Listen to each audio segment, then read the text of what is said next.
Toeaina se mau mai le fiong pa ia le tua. Talaina ri tātou sauninga o le Faafeiloaiga Sapati nei e fiafi. Ua tala mai le langi le mamalu o le tua. Ua whaalia fo i le vani munimo le ngā luenga ao na ao. Au maia sa fiafinga tāvita i nei e fiafi. E whai mamau e Faafeiloaiga ngā luenga ao ao lau langi atoa.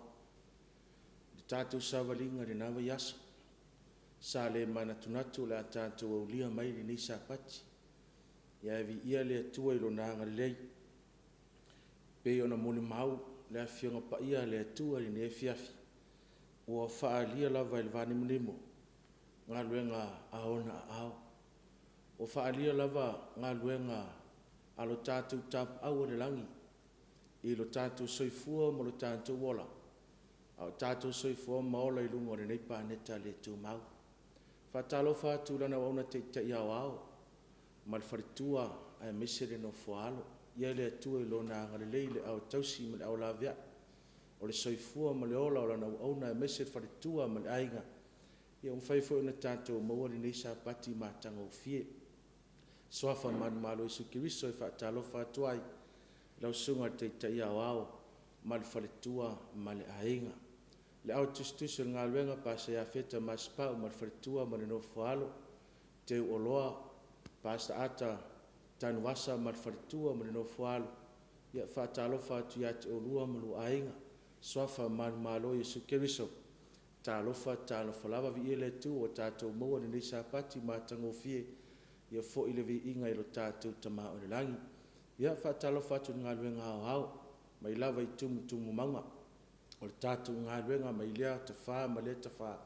Lo iai ngā luenga asfitu Samoa tuto tas. Whatalo whātu au nā lea tua i te taim tā ngā luenga. Mo lātu ainga me se Faifeau mo lātu ainga. Au whai ngā luenga a lea tua. I le lalolangi a toa. Soafa manu malo Yesu Keriso te whatalo whātu ai tātou ngā luenga. I le neia fiafi tālofa lava. Ia le ngatu fu idea. Se tasi lava o ma paanga o tātou ngā ruenga i olo tātou mai mua whatasi ma tātou langaloina whatasi ia po kalama pe o nāri lunga TV a mesed ni Sapati o tātou maua ia whatalo whātu ia te oe le soafa manu malo Yesu Keriso tālofa lava. Ala talaina le tātou sauninga o Faafeiloaiga Sapati ia ile vi inga o le tu o tāpineina e le au whainga luenga mtanga luenga mai savai.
tātou talo.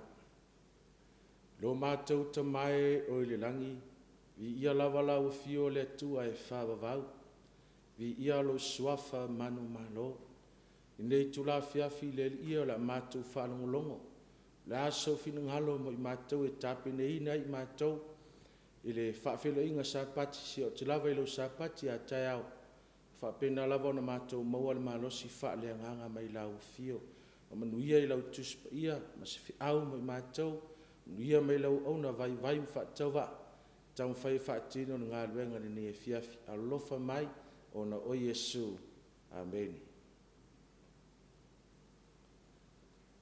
Tusi whai tau o le launga, i li nei a fiafi, mo le tātou Faafeiloaiga Sapati, mo mai le evangelia Ioane lo mtau poi wha, ai fia whaonga ina nei whai upu e lua, o le whai upu e lua sfunu ma le tolu, ia ma le whai upu e lua sfunu ma le wha, tusi whai tau Ioane lo mtau poi wha, alona whai upu e lua sfunu ma le tolu, ma le lua sefulu ma le wha, pa manuia lau fio le whai tauina o fionga, ona o Yesu.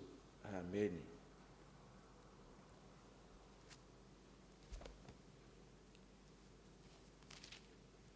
Mele tātou tusi whaitau i whai upo e lua sfuru maratolu. Ioane le wha whai upo e lua sfuru maratolu ma lua sfuru maratwha. Ai o mai o na aso, o nei fo i ai, o e tā pua i wha maoni, la tau tā pua i tamaa i le anganga ma le wha maoni, a wao sa ili le tamaa, ye tā pua i wha pēnā ia teia, o le atua, o le anganga lava ia, o e tā pua ia teia, e tau ona tā pua ia tuai, i le anganga ma le wha maoni. O le mauautu o le whiau i li neia fiafi mo le tātou sauninga o le Faafeiloaiga Sapati. Whai upu le lua sfulu mo le wha i le tusi lea sa whaitauina. Mai le whai upu e lua sfulu mo le wha o le atua o le anganga lava ia.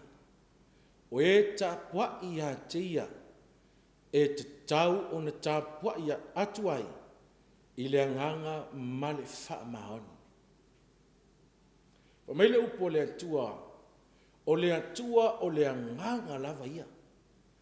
O e tā pua ia teia e te tau o na tā pua ia atuai i le anganga ma le wha maoni. Ua wha manatu mai i le afiafi nei. I le afionga pa ia le atua. Lau tāpua inga SISDAC. Lau tāpua inga ma lau tāpua inga. E leo iai lalo nei le atua e whauna tātou wa aia tuai le tino. E whaiona watu ai le vi inga. Te wa aia tuai ma watu ai le vi inga. Pita e whai meile afionga pa ia le atua. O le atua. O le anganga lava ia. O lo iai le anganga o le atua. Whaatasi ma oe maha. Lea tātou te tā pua iai. Ai whai meile tuspa ia. E te tau o na tā pua ia tuai. I le anganga ma le wha maon. Wha meile au tu o le whiau. I le awhiawhi nei. SISDAC. Tā pua i le atua i le anganga ma le wha maon. Tā pua i le atua i le anganga ma le wha maon. O se toi wha manatu. I le ainga o le atua. Ainga filifilia. Aisea. Tele tangata le upumoni. Na ona o mai i lotu.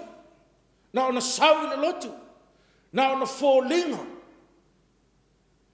O le tangata o le kālesia po le upumoni le atua. Ai le umwhaiona tāpua i le atua i le anganga ma le wha maon. A o le whiau toi au mai e le atua. Faafeiloaiga Sapati. I le afiafi nei, SISDAC, tāpua i le atua i le anganga ma le wha maon. Wa manau mia i le atua. Lau tāpua inga i le anganga ma le wha maon. Whaasolo tātu whiau. O le vanga mua mua o le lama. Ia moni lau tāpua inga i le atua. ia moni lau tāpua inga i le atua. Tele tangata o lewa na lotu, e le misi se lotu, ao na te talo e tau le uma, ao na te talo e fiu whaatali te me umai, umi o te talo. Ai le mwhaione tāpua i le atua i le nganga ma le wha maa. A wha mele wanga mua, ia moni lau tāpua inga i le atua. Usi la whaafonga, skelo tolsu tolu whai upo tolsu, o oe fo i le atali o tangata, o lo tau tala pia tangata o lo nuu ia te oe, e lata ane i pāma whai to o fale, o lo o whetau tala hai la to o le tasi i le tasi, ua whaapea o maia, se i whaalongolongo pe sea fionga, ua tu lei mai a Jehova, o le whiau na wal au i le atua ia eskelu, mai le atua ia eskelu, o lo iai tangata o lo unu ia te oe. O lo whetau tala hai i la to o le tasi. Wa mai o mai ia, whaalongolongo pe sea fionga o tu lei mai a Jehova. Whaafonga se i whaamtala e le whai upa so ai. Eskelu tosu tolu whai upa tosu matasi whai mai lo le atu ia eskelu. La tau te o mai fo ia te oe pe o no mai o lo unu. La tau te no nofo fo i o luma e pe o lo unu. La tau te whaalongolongo fo i au upu. Ai la tau te le mawhai o na ana iai. A wā la tau halo lofo fua i o la tau utu. A wā mawhuli o la tau loto. I lo la tau manu. Whamai le tua ia eskelu. E o mai luma ia te oe pe ia o lo unu. E o mai whaalongolongo ia upu. Whapena tele o tangata lupu moni. Tangata kerisiano, e fia e o mai lotu, e o mai whaalongolongo, e le upo le atua, pe tai. Wa mai tuspa ia, wa mai sila fia le atua, ai la tau te le ma whai o na ana iai. Ia moni lau tāpua inga i le atua. Ai sau le tāpua i le atua, te sau e whaalongolongo ia whionga le atua. Ia maua sau mea o ngai whaamarosia i oe. Ai aua na alo sau na alo whaanongolongo. I upu. Ma leo le au whai taulanga. Wha metus pa ia e le mawhaina la tau anai. Mai le atua wā o la tau walo lo fafua i o la tau mutu. Aua mafuli o la tau loto i lo la tau manu. SISDAC ia moni lau tāpua inga i le atua. Wa mai le skelu e tosu tolu whai upo e tosu malua, whau te foi. Ua tusa oi a te ilatau ma se pese malie, a le ua leo malie. U whaatusa e le atua, e skelu, pa upolo la ungai. A oha oi le no. Wa mai le atua e skelu, o peia oi o se pese malie, a le ua leo malie. Ma le tā malie i la au pese. A wala tau te whaalolongo ia upu. Ai la tau te le ana iai. Tele nao tangata le kālesia le atua. Nao e tā pai le atua e ai atu tangata. E le misi se lotu. E alu le lotu. Telo Sapati. Ai la uma mai whaifi au peo ni pese malie. E le fi whaalongo le upu le atua. E le ana iai. E le fi whaalongo hai, o lono winga e le fiola. Pe ia o se pese malie. E whamele wahenga mua tatu fiau. Ia moni lau tapo inga. Ia o ngale teimi le te alu e farsa. Ia o ngale teimi le te alu e Sapati o le atua. Pe o le masani e Yesu. O le sunako i le Sapati, ma le Sapati. Wha o ngale teimi. Whaongalo teimi ua mai ele atua e te whaalongo e se whiau. Whaamalo seo e walata teimi e fio mai a Yesu Kiriso. Ia moni lau tāpua inga. Tumu farsa. Telo tangata tāpuai. Ai pēnā si tō tolu tō whā tō lima tangata. E au ngā ia te ila tau le upo le atua. Au whiau mo SISDAC. I le awhiawhini tātou Faafeiloaiga Sapati. Au ane avea au auna le atua peo se pese maalie. Yo latu leo, o lo alanga i le whiau o le atua. ai e ana i le upo le atua e te ola ai.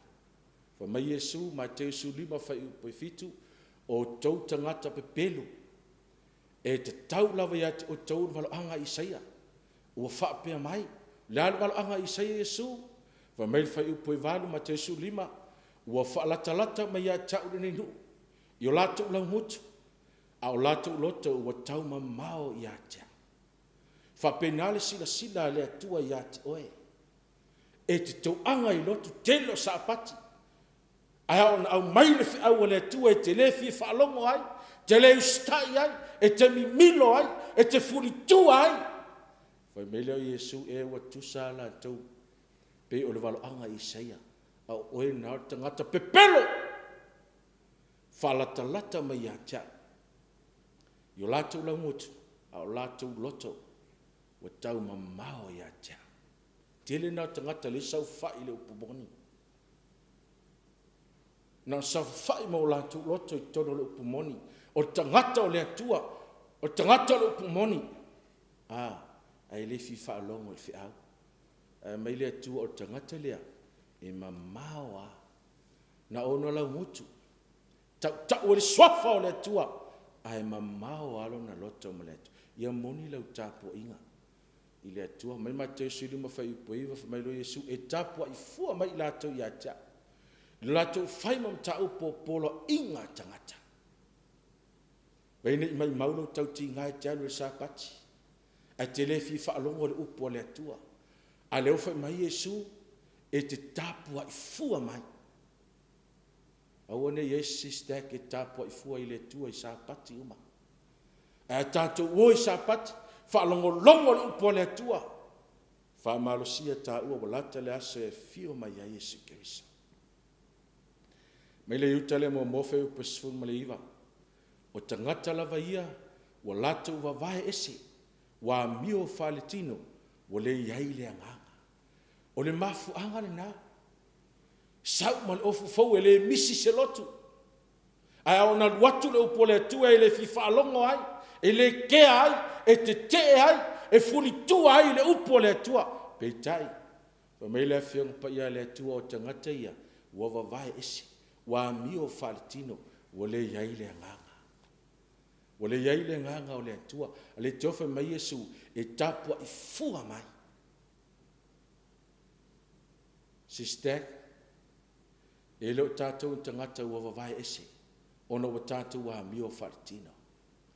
A le ka le sia le nei le atua o umona whaavai, i lunga ia Iesu, e fie whaalongo i le upo le atua. Ia moni lau tapua inga i le atua, ia ne sulima whai upu mua.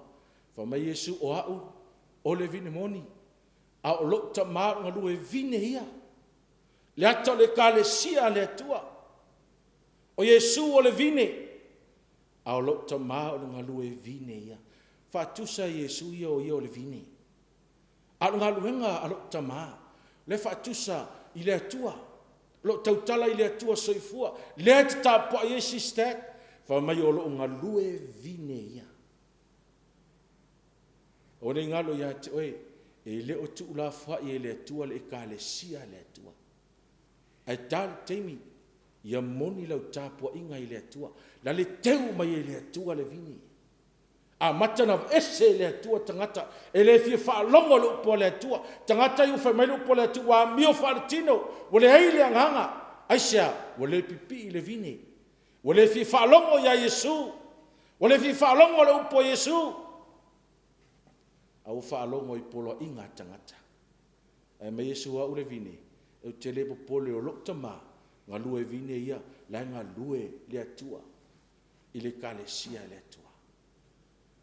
Ioane sulu fai poe lua o la umalava o ia tau le fua, ave e seina le whafonga.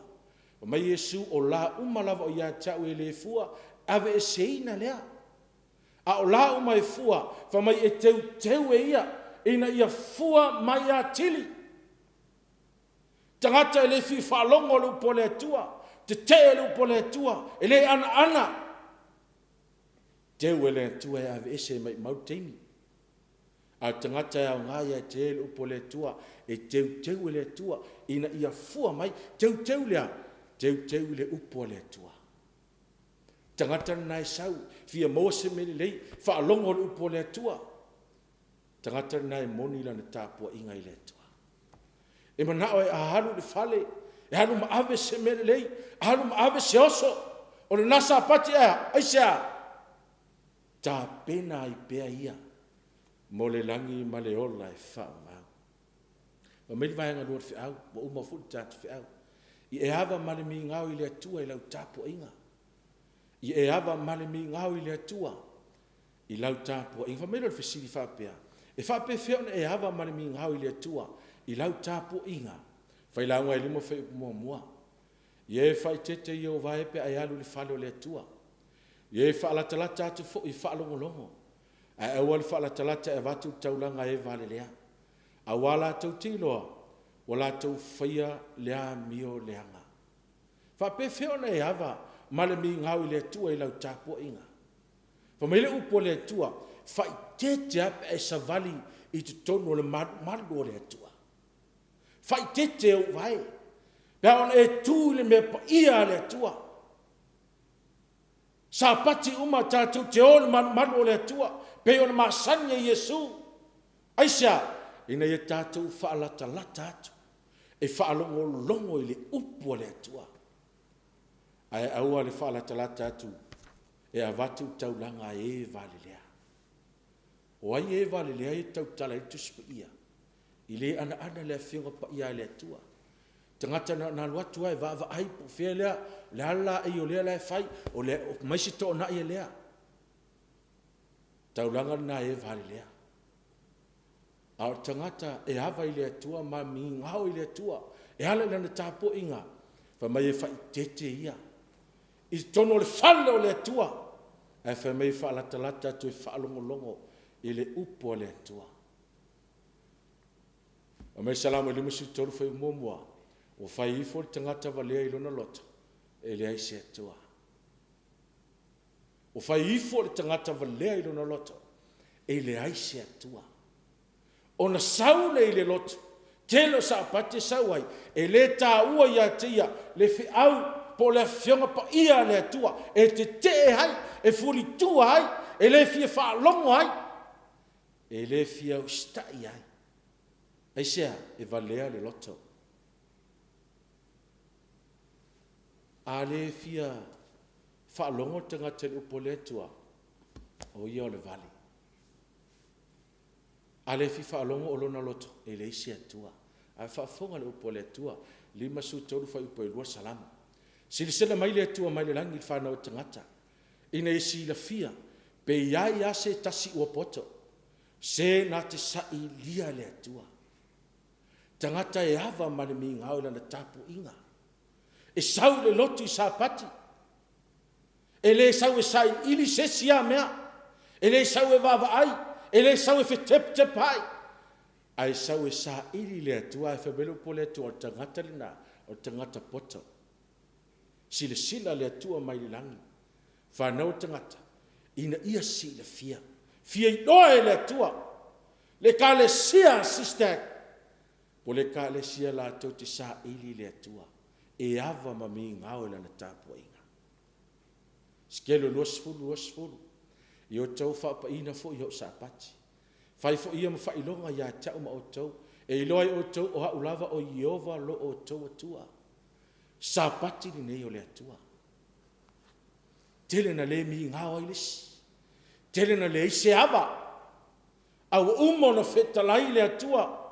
O le sapati, o le whailonga lea. E iloa i o tau haulava o Iova lo o tau atua. E le stangata o leva na lot. La e soli ar sapati teimi nei. Tua le ai a se ava i le atua. A leo toi wha manatu. Tele ne sau Faafeiloaiga Sapati. Tele o vai aso. E sau ai ale mau. Yo tau whapaina. Ai pe o nisi. O ver Sapati o le atua. Ma me ulangia wala tu soli, wala kea Sapati o le tua. Ai fai mai toi fa manatu ia te oi o le fai longa mea. Ai sia e loi o tau a ulava o Iova lo o tau atua fata o tau tau fai upoiva. E awa ia Iova i lau oa. Ma le wha polo au mea uma. E tutupu. Fa mai fesili wha pefea. Ona e awa mi ngau i le atua i lau tapo inga. SISDAC i e awa ia Iova i lau oa. Ma le wha polo o au mea uma e tutupu. La tau tala i lau tamau ainga. O au wha mangianga. Na fōhai e le atua i ati oe. I e awa ai. I e noa le atua. Wha polo au mea uma. I e awa ia Iova i lau oa. Te le tangata le kalesia e li mau. Ai ui le atua. Le o te wha manatu. Aisia, vaenga ia tātou e whaia. I tāpua inga. Sa pati te tasi. Tātou tāpua ia i le atua soifua. Whata o te tolu whai uposfolu. O na tūtumo i leo wharisaito ina mau. Whio sofi fo i au tuunga waina i leo waina fau. Whafonga foi. E manao le atua e whaatepa oi i whaamunianga. Pau stai le mea le whaimaia i le atua. Leani mea le whaimaia i le atua. I e awa i le atua i lau oa. Ma le whaapolo au mea umalava e tupu. Au stai le upo le atua. O na whaatumu le atua. O mea umalava na e fuai. Mo le atua. Tau atu fo ina e te awa i le atua. Te mi ngau i le atua. Lea te tāpua iai. Salamo iwa lua whai upo e lua. Tu ina tuia Iova le vi inga o lona swafa. Ina ifo ia. Ia Iova i mea pa ia e matango fie. E awa ma mi ngao i le atua i lau tāpua inga. Sau te ifo ia Iova Sapati. Ave le vi inga i lona swafa. Ia i lona mea pa ia. Le te sau e tāpua iai. Te leo istangata o ave Sapati. Ma me fai e fusuanga. Wale i lor Sapati o le atua. Wale i lor malu o le atua. Le malu o le atua le sau e ifo ai. O le mea pa ia. O le mea o mai ave le vi inga le swafa o Yesu. E ifo ai. E o mai fufusu ai. A o mea pa ia e matanga o fie. La o mat fe au. Salamo iwa lima fai upo eva. E ono. O mai ia. I nā tātou ifo. Ia tātou puno nou. Tātou to tuli luma o Iova. O le na whaia i tātou. A tātou o Sapati tāpua i malu le tua. Tātou to tuli lano. A o te me ave ai. Taulanga osi le tua. Te talo i le tua. Whao ngāi SISDAC tuli vai. To tuli i a Iova. Aisea. Le aise tase whaaluaina le tua le tāpua i SISDAC. Ai whameta vita o mai ia. Tātou ifo. Ia tātou puno nou. Tātou tuli luma o Iova. Le na whaia i tātou. E ngona le whanau noa tele o tangata. Le kālesia le atua o na whaita talo. I le tuli. Aisea. I le iloa le atua. E le fia ifo i le atua. Ao le atua na Toeaina mai le fōlanga mai tele o tausanga. Ma le neiva i aso sa tātou sāwari amai. Talo Sapati o le atua. Tāwha teimi e ifo i whanau o le atua. Ma puno nau mo le atua. Tō tuli a Iova o le na whaia i tātou. SISDAC. Wa mai vaenga le launga. Ia moni lau tāpua inga i le atua. Vaenga lua. E awa male mi ngao i le atua i lau tāpua inga. Wa mai leo lau tua launga le fiafi nei. O e tāpua i le atua. E tau ona tāpua i le nganga. Male whaamau. I le swafo Yesu. Amen. I ia lava o e le atua e whaavau. Whaaftai lo wanga le lei mai. Teimi au fola lo whingara. Ia vi ia o e whaavau. Whamunia lau ngālue ngā wau. Ia lau tuspa ia whamunia fo ni Sapati. Ona o Yesu. Amen.